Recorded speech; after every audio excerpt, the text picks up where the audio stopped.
Girlfriend forgot to end the call, and I overheard a conversation that changed everything. I'm sitting here in my empty office at 2:47 a.m., staring at the dissolution papers I just signed. Golden Associates Financial Consulting is now 100% mine. John's name, gone. Sarah's future, destroyed. 23 minutes and 17 seconds. That's how long I listened to my girlfriend of 4 years plan her life with my business partner. My best friend since college. Richard's getting suspicious, she said to him, not knowing I was still on the line. But he's too trusting. He actually believes I've been at my sister's all those nights. The funny thing about trust, it's not weakness, it's a choice. And once someone breaks it, well, I don't get mad. I get strategic. But to understand how I dismantled their entire plan in just 2 months, you need to know how it started. How a simple late-night phone call became my greatest weapon. 2 months ago, life was perfect. Or at least, that's the lie I kept telling myself. It was a Thursday night, around 11:30. Sarah had called me after her book club, which I now know was code for John's apartment. We'd been doing this routine for months. She'd called me on her drive home. We'd talk about our days, plan the weekend, say our island views, normal couple stuff. That night, she sounded different, breathless, happy in a way that should have been a red flag. But I was too buried in quarterly reports to notice. We talked for maybe 10 minutes. Nothing special. She complained about traffic. I mentioned landing the Morrison Industries account, a 7-figure contract that would set us up for the next 3 years. She said she was proud of me. Said John must be thrilled too. I asked. About John, he'd been acting weird lately. Showing up late, leaving early. Sarah told me I worried too much, that he was fine. Just a grown man going through grown man things. We said our good nights. I told her I loved her. She said it back. I thought I hung up, but here's the thing about iPhones. When you're tired and distracted, sometimes you hit the wrong button. Sometimes you hit mute instead of end. And sometimes, just sometimes, that mistake saves your entire life. I'd set my phone down and gone back to my laptop when I heard it. A car door opening, then John's voice, clear as day, saying he'd been waiting and thought she'd changed her mind. My hand froze over my keyboard. Why was John's voice coming from my phone? Sarah's response made my blood run cold. She said she'd never change her mind. She just had to make sure Richard, that's me, didn't suspect anything. She told him I'd asked about him tonight. They both laughed. Actually laughed at my concern for my business partner's well-being. Slowly picked up my phone, saw the call was still active, still recording. 18 minutes and counting. My finger hovered over the end button, but something made me stop. Instead, I grabbed my AirPods, connected them, and listened. John mentioned that he couldn't believe I was actually going to propose. Said Emma, Sarah's sister, had told him about the ring. 3 carats, princess cut, $68,000. Sarah knew all the details already. She'd seen the insurance paperwork when I'd accidentally left it out. She called it a nice down payment on a house, or, she suggested, startup capital for when they branch out on their own. My blood turned to ice water. Branch out on their own. The conversation got worse. John worried I might see it coming since I'd built the company from nothing. But Sarah assured him that while I wasn't stupid about business, I was blind when it comes to people I love. For years together had taught her that I see what I want to see. My perfect girlfriend and my loyal best friend. They discussed timelines, 6 to 8 months. Let me propose, have a long engagement. By then, John would have copied enough of my client list and strategies. They'd leave together, make it look like she was choosing him over me. I'd be too heartbroken to think about the business implications. Sarah was already on most of my accounts. The investment portfolio alone was worth $2.3 million. She'd researched community property laws, very generous to long-term partners in our state, even unmarried ones. The casualness of their planning hit me like a physical blow. They discussed my destruction like a weekend trip itinerary. No guilt, no hesitation. John admitted he felt a little bad I'd given him everything. His job, his position, even co-signed his car loan last year. But Sarah called that exactly why. It would work. I trusted them both. I'd never see it coming from both directions. She called herself practical, not cold. Then they started listing all the times they'd been together while I was away. Last Tuesday in Seattle. Last Friday when I thought she was at her sister's. Tonight during book club. They kept talking, making plans, discussing my money, my company, my life like they were entitled to it. Like for years of relationship and 15 years of friendship were just long cons, finally about to pay off. I listened to all of it. 23 minutes and 17 seconds of pure betrayal, served over iPhone speakers, at 2 bars of volume. I listened until Sarah finally noticed the call was still active. I heard her panicked cursing before the line went dead, and then I sat there in the dark. Quarterly reports forgotten, proposal plans shattered, entire worldview rearranged. Most people would have confronted them immediately, would have screamed, cried, demanded answers. But I'm not most people. I'm a strategist, a planner, and they'd just given me the most valuable gift imaginable. Information they didn't know I had. So I did what I do best. I got to work. The next morning, I woke up and chose violence. Not the physical kind, the calculated, systematic kind that leaves no fingerprints. But first, I had to play the part. Sarah texted me around 7 a.m., probably checking if I'd noticed anything strange about our call. Her message was casual, asking if I wanted coffee. I responded normally, said I'd love some, even added a heart emoji. When she showed up at my place 20 minutes later, with my usual order, large cold brew, no sugar, oat milk, I kissed her like nothing had changed, thanked her for thinking of me, told her she looked beautiful. In her workout clothes, the lie came so easily, it scared me. That's when I started really thinking about our relationship, really analyzing every moment through this new lens of betrayal, and the pattern became sickeningly clear. For years, that's 1,460 days of me slowly bleeding myself dry for someone who saw me as nothing more than a retirement plan that it started small, the way it always does. 3 months into dating, Sarah's car broke down. Transmission problems, $2,300 to fix it. I offered to help without her even asking. That's just what good boyfriends do, right? Then her student loans became an issue. She was drowning in debt from her MBA program, the one she'd never actually used because she decided corporate life wasn't for her. I helped her consolidate. Them even co-signed on the new loan. Lower interest rate, I reasoned. It would save us money in the long run. That word, us. What a joke that turned out to be. 6 months in, she moved into my condo. Made sense financially, I told myself. Why pay 2 rents? But somehow, she never quite got around to contributing to the mortgage. Always something. Coming up, always next month. And I let it slide because I was building something for our future. The emergency room visit in year 2, kidney stones. No insurance because she was between opportunities. $4,347. I paid it without blinking. Her sister Emma's wedding in year 3. Sarah was maid of honor, but couldn't afford the dress. The bachelorette party in Vegas, the gift, another $3,000 down the drain. But family is important, I told myself. These are investments in our life together. The yoga instructor certification, that was going to be her fresh start, $8,000. The photography equipment for her small business, that took exactly 3 clients before she lost interest, $12,000. The coding boot camp that would finally give her a real career, $15,000, and she dropped out after 3 weeks. I funded every dream, every whim, every half-hearted attempt at finding herself, because that's what partners do. They support each other, except I was the only one doing the supporting. John was different, but equally expensive. Business partners split everything 50-50, right?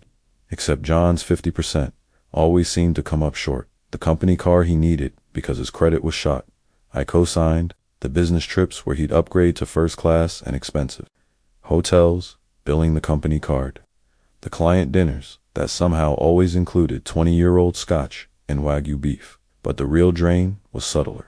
John had this way of being conveniently absent when the hard work needed to be done. Every major client pitch, every all-nighter preparing proposals, every difficult negotiation. Somehow John had a family emergency or a doctor's appointment or a prior commitment. Yet, when it came time to celebrate the wins, to take credit in front of clients, to collect his partnership draw, John was front and center. Big smile, firm handshake, acting like he'd been in the trenches with me the whole time. I did the math last week. Over 4 years, between personal loans, living expenses, failed business ventures, and covering his half of business costs, I transferred over $380,000 into Sarah and John's lives. $380,000. That's not love. That's not partnership. That's robbery in slow motion. But here's the thing about being generous. About being the guy who always says yes, who always helps out people get used to it. It becomes the expectation, not the exception. And when you finally say no, suddenly, you're the bad guy. I learned that the hard way 2 years ago when I suggested Sarah maybe get a part-time job while she figured things out. The fight that followed was nuclear. She accused me of not believing in her, of trying to control her, of being UNSUPPORTIVE. So I apologized, backed down, wrote another check. The pattern was so clear now, looking back. How had I been so blind? Every time I got close to pushing back, to setting boundaries, something would happen. Sarah would have a health scare. John would land a big client that I'd later find out he'd barely talked to. They'd throw just enough breadcrumbs to keep me believing things would change. But things never changed. They just got more expensive. The Morocco trip Sarah needed for her mental health. The executive coaching John required to level up his game. The meditation retreat, the personal trainer, the life coach, the business mentor, a never-ending parade of other people I was paying to do the work they should have been doing themselves. And through it all, they were sleeping together, taking my money with one hand while betraying me with the other. Every expense I covered was funding their affair. Every check I wrote was another step in their plan to destroy me. The morning after the phone call, as I sipped the coffee Sarah had brought me and listened to her lie about book club, I made a decision. They wanted to take everything from me. Fine, but they were going to learn that everything has a price, and collection day was coming. 2 weeks after the phone call, they made their big move, the one they thought would set their plan in motion. Instead, it became their undoing. It was a Friday afternoon. I was in my office, pretending to work while actually documenting every financial discrepancy I could find in John's expense reports. 5 years of receipts told quite a story when you knew what to look for. Sarah walked in without knocking. She'd been doing that more lately. Small boundary violations that I now recognized as power plays. She perched on the edge of my desk, a move she knew I used to find sexy. Now, it just looked calculated. She was nervous. I could see it in the way she kept touching her hair, the way her smile didn't quite reach her eyes. Whatever she was about to ask for, it was big dot. She started with small talk. How was my day? Did I eat lunch? Was I stressed about the Morrison meeting next week? I gave her simple answers, waiting. After 4 years, I knew her tells. The request was coming. Finally, she got to it. Her cousin Marcus needed help. He was starting a tech company. Something about an app for sustainable shopping. He just needed some seed money to get off the ground. She'd already told him I might be interested in investing. The number she said made me glad I was sitting down. $250,000, $250,000, for her cousin's app idea. I kept my face neutral. Years of client negotiations serving me well. Asked her if Marcus had a business plan I could review. She said he did, but it was more of a casual thing. Family helping family. We didn't need all that formal stuff between us. That's when I knew. This wasn't about Marcus or his app. This was their exit strategy. Take one massive chunk of money, something they could claim was a legitimate investment gone bad, and use it to fund their new life together. I told her I'd think about it. She kissed me, said she knew I'd come through, told me I always did. The confidence in her voice made my skin crawl. After she left, I called Marcus. Turns out he was as surprised as I was about this investment opportunity. He was indeed starting a company, but he never asked Sarah for help. Had no idea what I was talking about, so I did some digging. Found the account Sarah had opened 2 weeks ago, right after our phone call. Found the business filing for a company that didn't exist beyond paper. Found John's name listed as co-founder. They were going to take my money, funnel it through a fake company, and disappear. Leave me with nothing but a broken heart and a bad investment to explain to my accountant. That night, Sarah pushed harder. We were at dinner, the expensive sushi place she loved. She'd ordered the omakase, the wine pairing, acting like we were celebrating something. She brought up Marcus again. how this could be our chance to really make a difference, how proud she was that I was successful enough to help others, how this investment could set us up for life if it worked out. The lies flowed so smoothly. If I hadn't known the truth, I might have believed her, might have written that check right there between the yellowtail and the uni. Instead, I nodded, thoughtfully, told her it was a lot of money, said I needed to move some things around, liquidate some positions, maybe talk to my financial advisor. Her face tightened just slightly. She mentioned that Marcus needed an answer soon. Other investors were circling. We might miss our chance if we waited too long. Classic pressure tactics. Create urgency, fear of missing out. Make the mark decide quickly before they can think too hard about it. I agreed to give her an answer by Monday. She relaxed, smiled that smile that used to make me melt, raised her glass for a toast to our future. I clinked my glass against hers, smiled back, and made my own private toast. To the beginning of the end. That weekend, everything changed. I stopped being the victim and started being the architect of their downfall. Saturday morning, I told Sarah I needed to go into the office. Had to review some contracts before making such a big investment decision. She offered to come with me, keep me company. I told her I needed to focus, that I'd be back by lunch. Instead, I spent 8 hours with my lawyer. Showed him everything.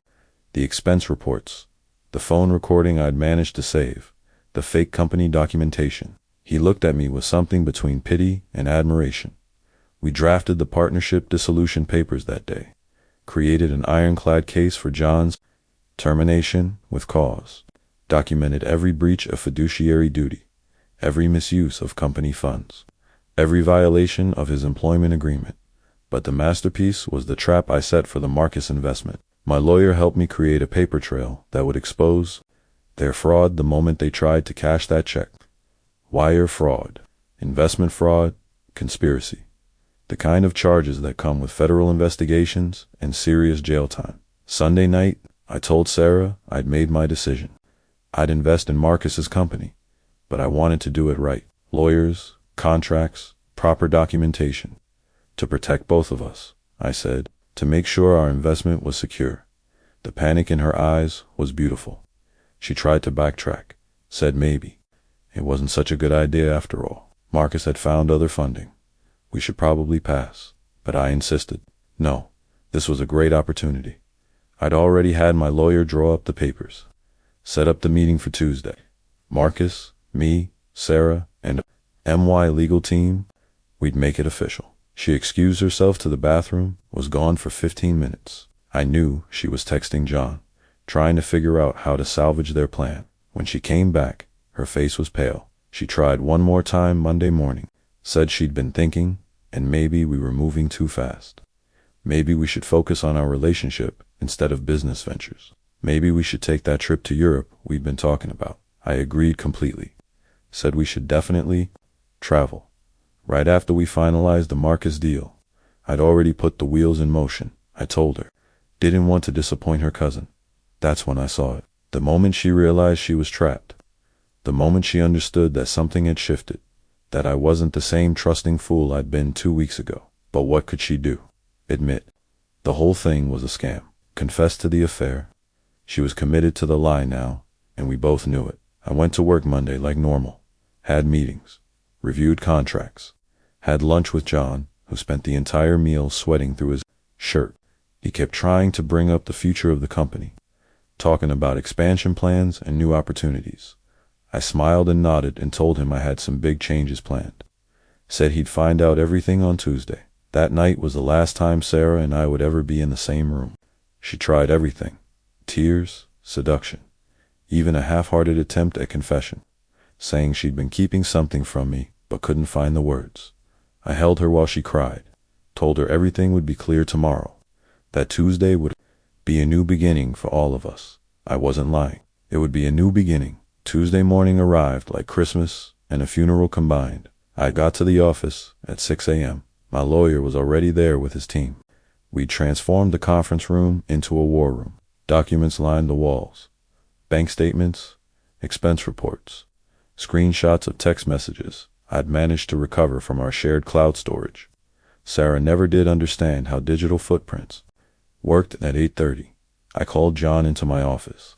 Told him we had an emergency meeting about the Morrison account. His relief was palpable. Just a client issue, not the apocalypse he'd been dreading. He walked into that conference room expecting to talk about quarterly projections. Instead, he found himself facing a termination letter and 3 lawyers explaining his options. Signed the dissolution papers, accept the severance package that was really just him, not going to jail, or fight it and face criminal charges. The color drained from his face as he read through the evidence.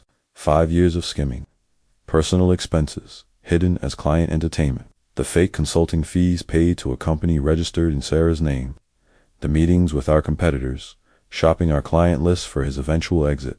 But the best part was when I showed him the recording. Not the whole thing. My lawyer advised against that. Just the part where he admitted to using company resources for personal expenses, where he laughed about me being too trusting. John tried to negotiate, said we could work something out.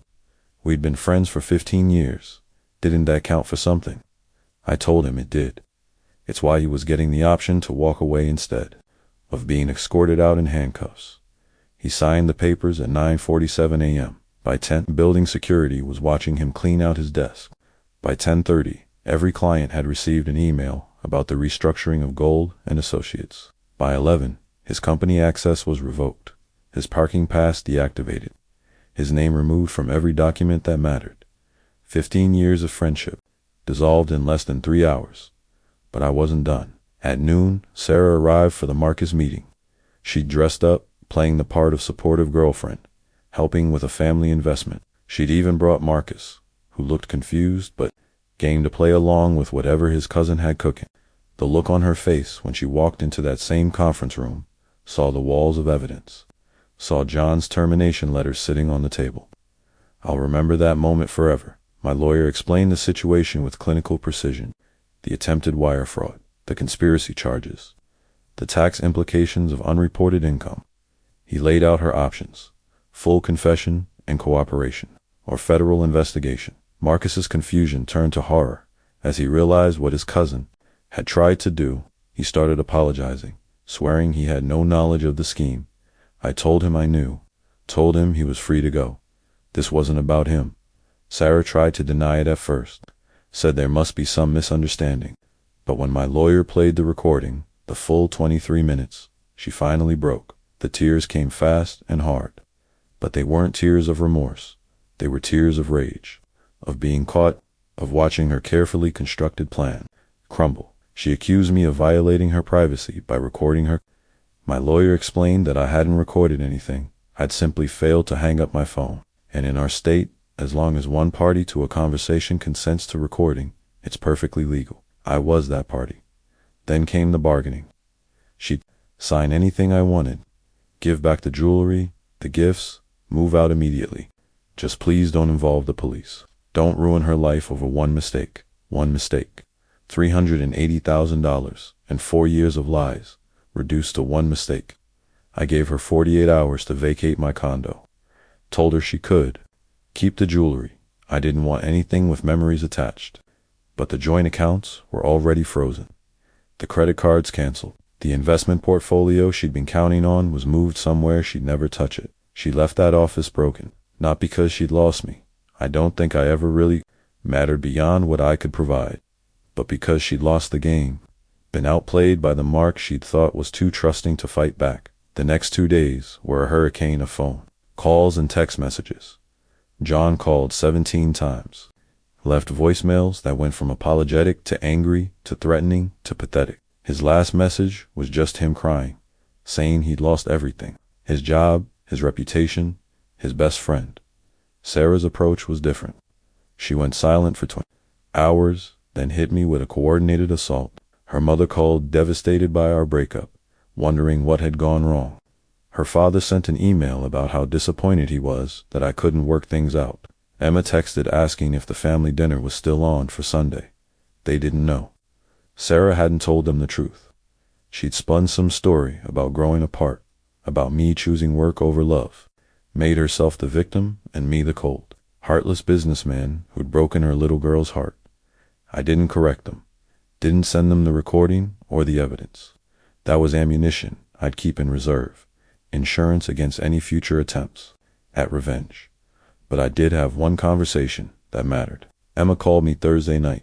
Not about family dinner, but about the ring. She wanted to know if I still wanted to sell it. Said she felt weird about the whole thing now. Given what happened with Sarah, maybe it would be too painful. Wearing a ring meant for her sister. I told her the truth.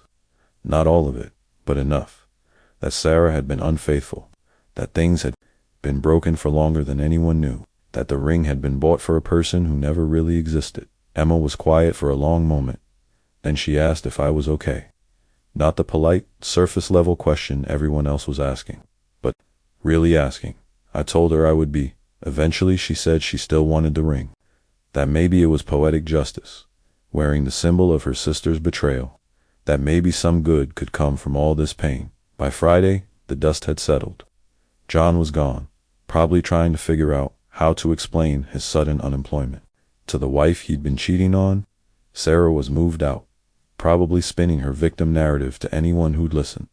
And I was alone in my office, CEO of a company that was finally, fully mine. No parasites, no betrayals. No one skimming from the top or planning my downfall. Just me and the empire I'd built, ready to grow it the way it should have been growing all along. The silence was beautiful. 3 weeks later, they made their last, desperate play. I should have seen it coming. When cornered animals get desperate, they attack. And Sarah and John were as cornered as they could get. It started with a text from Sarah on a Sunday morning. She needed to talk. Had something important to tell me. Please, just one conversation. She'd explained everything. I ignored it. Then came another and another. By noon, I had 47 messages, ranging from pleading to threatening to nostalgic. She even sent photos of us from happier times. Like emotional manipulation was a language I still spoke. Then John joined the chorus. His messages were different, talking about lawyers, lawsuits, wrongful termination. He'd found an attorney, willing to take his case, he said. I had destroyed his career over a personal matter. He'd take me for everything I had left. Empty threats from empty people. My lawyer had assured me our case was airtight. But then they played their ace. Monday morning, I arrived at the office to find them both in the lobby. Together, a united front of desperation, dressed in their best business clothes. Looking like the power couple they'd planned to become with my money. Security tried to stop them. But Sarah played the girlfriend card. Told them she still had personal items to collect. That this was all a big misunderstanding. John backed her up, saying he had documents to retrieve from his office. I could have had them removed. Should have. But something made me want to hear what they had to say. Maybe it was curiosity. Maybe it was the desire to see them grovel. Maybe I just wanted to look them in the eyes one last time and show them exactly how little they meant to me. I brought them to the conference room, not the war room where I dismantled their lives. A different one, smaller, the kind we used. For firing underperformers, they sat on one side of the table. I sat on the other. No lawyers this time. Just 3 people who'd once meant everything to each other. Reduced to adversaries in an expensive room. Sarah started first. She'd clearly rehearsed this. Her voice was steady, modulated. She talked about mistakes and misunderstandings. How the phone call wasn't what I thought. How I'd taken everything out of context. How John was just a friend offering support during a difficult time in our relationship. The lies were so smooth, I almost admired them. If I hadn't heard the whole recording, hadn't documented their entire scheme, I might have even doubted myself. When she finished, John took over. His approach was more aggressive. He talked about partnership rights, profit sharing, the sweat equity he'd put into the company. How I couldn't just erase 5 years of his contributions over a personal vendetta. Then he made his offer. They'd go away quietly if I paid them what they were owed. Sarah wanted the $250 for emotional damages. John wanted his full partnership buyout plus a year's salary.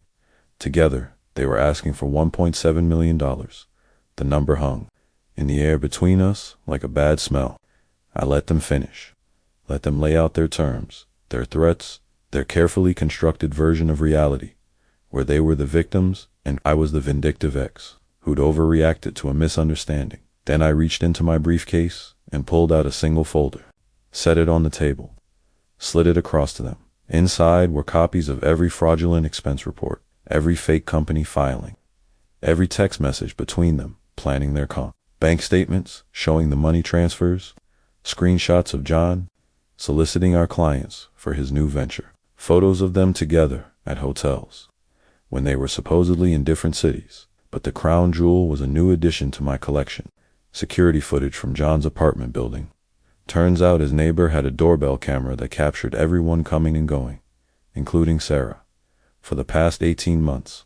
Time-stamped, date-stamped, indisputable. The blood drained from both their faces as they flipped through page after page of evidence. I finally spoke. Told them they had two options. Option 1, they walk away right now, permanently, and I keep all this evidence locked away. They get nothing but their freedom. Option 2, they pursue their threats, and I turn everything over to the FBI. Wire fraud is a federal crime. Conspiracy to commit fraud even more so. With the amount of money involved, they were looking at serious time. Sarah tried one last manipulation. Started crying, real tears this time. Said she'd loved me once, that it hadn't all been faked, that we'd had something real before it all went wrong. I asked her when exactly had she loved me? Was it before or after she started sleeping with my business partner? Before or after she started planning to steal my money? Before or after she had turned me into nothing more than a bank account with a pulse? She couldn't answer, because there was no answer. It had all been a lie from the beginning. John tried a different approach. Man to man, he said. We'd been friends since college. Didn't that history mean anything? Couldn't we find a way to work this out? I reminded him of every loan I'd given him over the years, every time I'd covered for his mistakes, every opportunity I'd handed him that he'd squandered. 15 years of friendship, and his response was to sleep with my girlfriend and try to steal my company. Some history isn't worth preserving. The meeting lasted exactly 37 minutes. By the end, they both looked smaller somehow, deflated, like all the fight had finally left them. They took option 1. Of course they did. Criminals are only brave when they think they're winning. As they stood to leave, Sarah turned back one last time, asked me if destroying them made me feel better, if revenge was worth losing the love we'd shared. I told her the truth. I hadn't destroyed them. They destroyed themselves the moment they decided I was a mark instead of a person. I just chose to stop being their victim. And as for love, you can't lose something that never existed. They left together, leaning on each other like survivors of a natural disaster. In a way, I suppose they were. They'd been hit by a hurricane they never saw coming. Hurricane Richard, Category 5, with winds of pure calculated vengeance. Security escorted them out. I watched from my office window as they walked to their cars. They stood in the parking lot for a moment, probably trying to figure out what came next. Then they got in their separate vehicles and drove away. I never saw either of them again. But the story doesn't end there.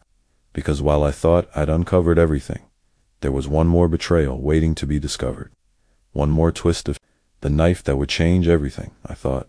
I knew about how deep their deception really went. A month after the confrontation, I thought it was over.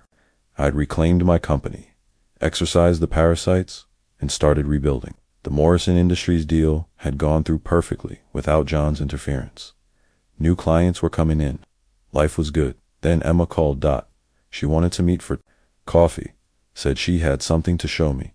Something about Sarah I needed to see. Her voice was shaky, like she'd been crying. We met at a small cafe downtown, away from anywhere Sarah might go. Emma looked tired, older somehow. The past month had aged her. She was wearing the ring I'd sold her, turning it nervously on her finger. She pulled out her laptop without much preamble, opened a folder labeled Wedding Planning. Inside were dozens of subfolders: venues, catering, flowers, normal stuff for someone planning their big day. But then she opened one labeled Sarah's Files. My blood went cold. Inside were documents, loan applications, credit card statements, investment account records, all in my name, all with my forged signature, all dated from the past 2 years. Emma's hand shook as she explained. She'd been going through her computer, cleaning up old files, when she found this folder.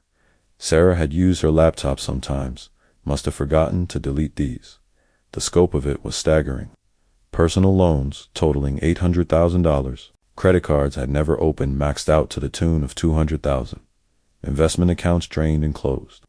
All of it funneled through a maze of shell companies and offshore accounts. But that wasn't the worst part. Emma clicked on another. File a life insurance policy? $2 million. Taken out 18 months ago. I was the insured. Sarah was the beneficiary. The coffee turned to acid in my stomach. I stared at that policy, at the forged signature that looked so much like mine, at the medical exam I'd never taken, at the premium payments that had been made from accounts I didn't know existed. Emma's voice was barely a whisper when she asked the question we were both thinking. How long before Sarah would have tried to collect? I thought back to all those times I'd felt off, the unexplained headaches after dinner, the food poisoning that only seemed to hit me, the vitamin supplements Sarah insisted I take for my health, the way she'd been pushing for us to go rock climbing, skydiving, to try extreme sports I'd never shown interest in. Jesus Christ, the Marcus investment wasn't their endgame. It was their backup plan. Emma was crying now. Said she'd confronted Sarah the night before. Sarah had laughed. Actually laughed. Told her baby sister she was being dramatic. That the insurance policy was just prudent planning for their future. That the loans were investments in their life together. That Emma didn't understand how relationships worked. But Emma did understand. She understood that her sister had been planning something monstrous. That I hadn't just dodged a financial bullet, I might have dodged a literal one. I asked Emma why she was telling me this. Why not just go to the police herself? She looked at the ring on her finger, said she couldn't do that to her own sister, couldn't be the one to put her in prison. But she couldn't let me not know either. Couldn't let me think I'd uncovered everything when the rabbit hole went so much deeper. We sat in silence for a while, processing the magnitude of what we'd discovered. Then Emma asked what I was going to do. I thought about it, really thought about it. Part of me wanted to take everything to the FBI immediately, to watch Sarah arrested, to see her face when she realized just how thoroughly she'd been caught. But another part of me, the strategic part, saw a different option. I told Emma I needed the files, all of them. She transferred everything to my drive without hesitation. Then I asked her for one more favor. Tell Sarah she'd shown me everything. Tell her I had copies of it all. And tell her that if she ever came near me again, if she ever tried to contact me or harm me or even thought about continuing her schemes, I'd release it all. Not just to the police, but to everyone. Her family, her friends, every future employer or romantic partner. I'd make sure her life was a cautionary tale about what happens when you try to murder someone for money. Emma agreed, said she'd deliver. The message that night, as we were leaving, she asked me one last question. Did I think Sarah would have actually gone through with it? Would she have actually tried to kill me? I thought about those 23 minutes of recorded conversation, the casual cruelty, the complete lack of conscience, the way she'd talked about my money like she was entitled to it. Yeah, I think she would have died. Emma hugged me goodbye, told me she was sorry, for her sister, for what I'd been through, for the family dinners that would never happen now. I told her not to be sorry. She'd potentially saved my life. That night, I hired a bodyguard, changed all my locks again, had my blood tested for anything unusual, started documenting everything, creating my own insurance policy against future attempts. Sarah never contacted me again. Neither did John. Whether they knew about the insurance plot or not, whether they were in on the potential murder or just the financial fraud, I'll never know. And I don't care. They're out there somewhere, probably running the same con on new marks. Or maybe they learned their lesson. Maybe they're living quiet lives, always looking over their shoulders, waiting for the day I decide their freedom isn't worth my silence. But here's the thing about revenge. Sometimes the best revenge isn't destroying your enemies. It's letting them destroy themselves while you build something better from the ashes they left behind. Gold and Associates is thriving. I'm dating again carefully, with background checks and trust, but verify is my new motto. I sleep well at night knowing I have enough evidence to bury two people who thought they could bury me first, and Emma. We stay in touch. Nothing romantic. That would be too weird, too much like a bad movie. But we check in on each other. Two survivors of Hurricane Sarah, bonded by the strange experience of almost losing everything to the same storm. The next 3 months were about systematic destruction and careful reconstruction. First came the legal housekeeping. My lawyer, God bless him, was thorough. Every account Sarah had touched was audited, every signature verified, every transaction traced. The forensic accountants found things I'd missed, small transfers here and there, test runs for bigger thefts. Death by 1,000 paper cuts. 6 months after the phone call that changed everything, I thought I was free. The business was thriving. The fortress I'd built around my life was holding strong. I'd even started to feel normal again. Then Emma texted me on a Wednesday afternoon. "Can we talk? It's about Sarah. She's in trouble." My first instinct was to delete it, block the number, maintain the walls I'd built so carefully. But something made me hesitate. Emma had saved my life, potentially literally. I owed her at least a conversation. We met at the same cafe. She looked better than the last time, healthier. The ring I'd sold her caught the light as she nervously stirred her coffee. Emma explained that Sarah was in bad shape. After losing everything, she'd spiraled. The lifestyle she'd grown accustomed to, funded by my money, was gone. John had disappeared, apparently found another mark in Seattle. Sarah was alone, broke, and desperate. She'd been evicted from her apartment, lost her car, burned through whatever savings she'd hidden from me. Now she was couch surfing, running out of friends willing to help. Emma's voice was carefully neutral as she told me this. Not pleading, not manipulating, just stating facts. But I could see the question in her eyes. The hope. Then she said it. The words I'd been expecting. Sarah needed help, just a small loan to get back on her feet. Maybe a recommendation for a job, something, anything. I almost laughed. The audacity of it. The woman who tried to steal everything, who'd possibly planned to kill me, needed my help. The universe had a twisted sense of humor. Emma quickly clarified that Sarah didn't know about this meeting, would never know. This was Emma asking, not her. She just couldn't watch her sister destroy herself, even after everything. She pulled out her phone, showed me photos of Sarah now.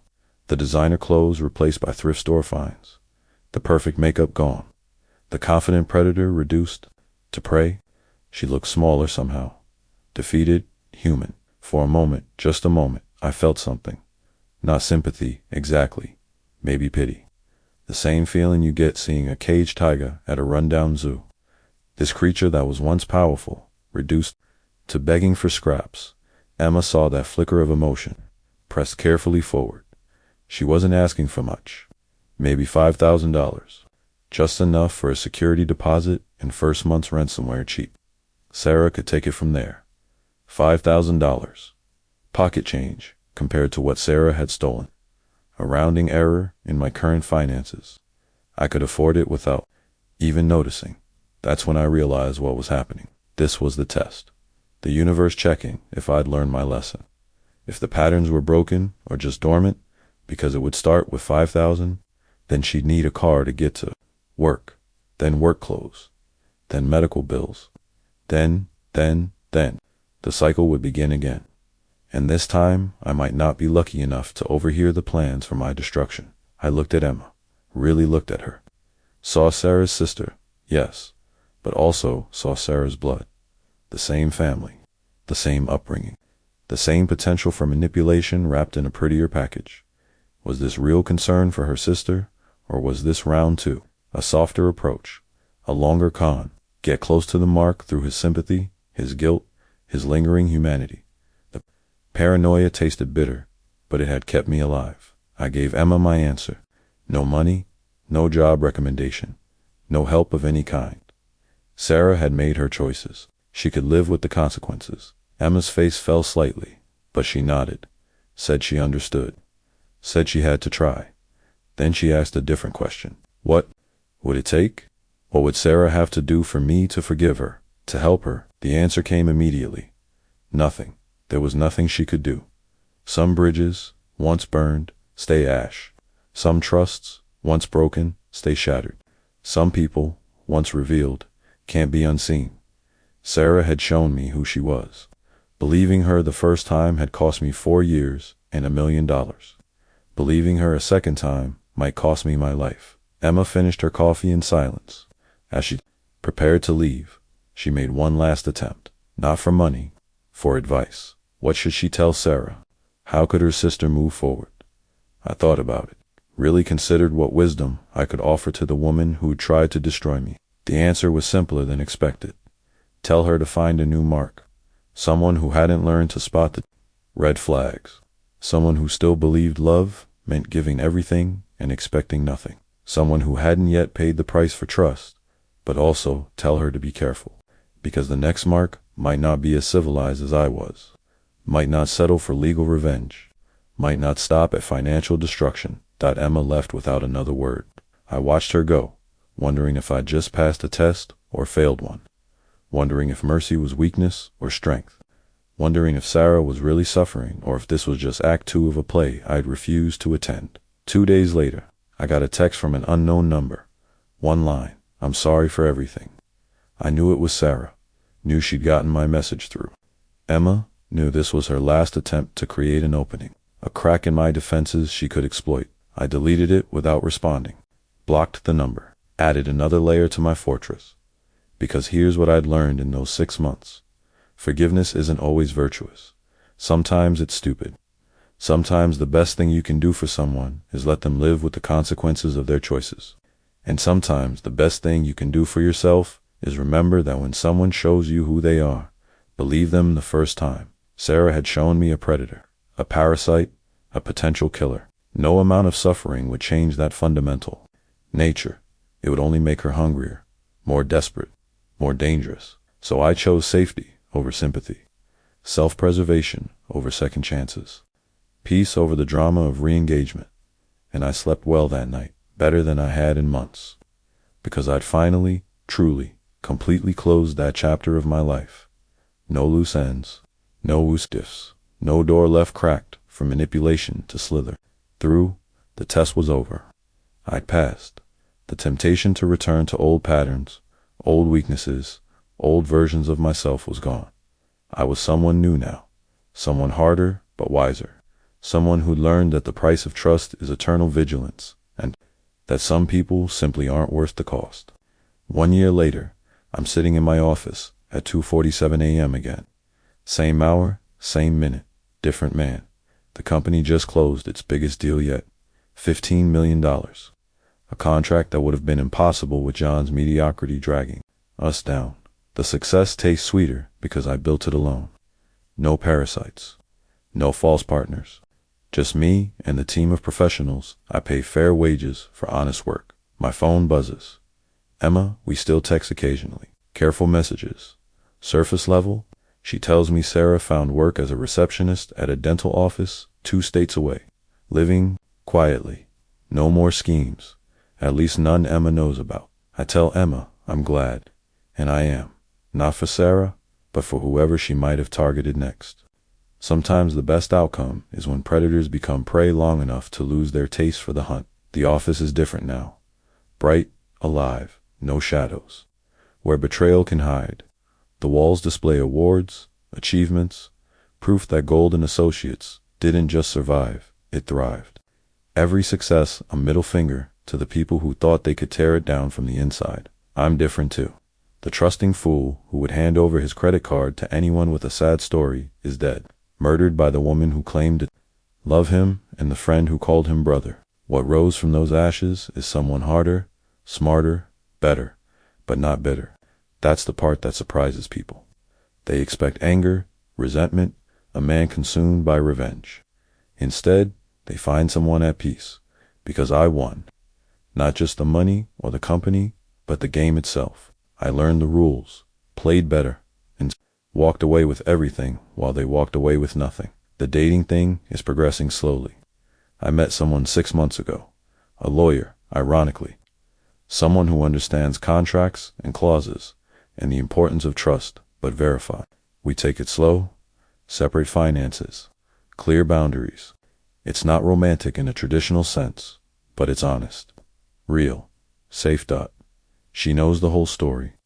I told her on our 3rd date, laid out every detail like evidence in a case. She listened, asked questions, then said something that made me know. She was different. Smart of you to get everything in writing. Documentation saves lives. A woman after my own paranoid heart. The family business is booming too. My sister joined the company last month, not as a favor, but because she's brilliant at what she does. Earned her position through merit, not connection. We have a written agreement, clear terms. Family and business separate, but parallel, my parents. Finally stopped looking at me with that mixture of pride and pity. Now, it's just pride. Their son, the survivor, the thriver. The one who took a tragedy and built an empire on its ashes. The money is good, better than ever. But it's not about the money anymore. It's about the freedom, the security of knowing every dollar is mine. Every decision is mine. Every success or failure belongs to me alone. I hired 2 new partners last quarter. Real partners.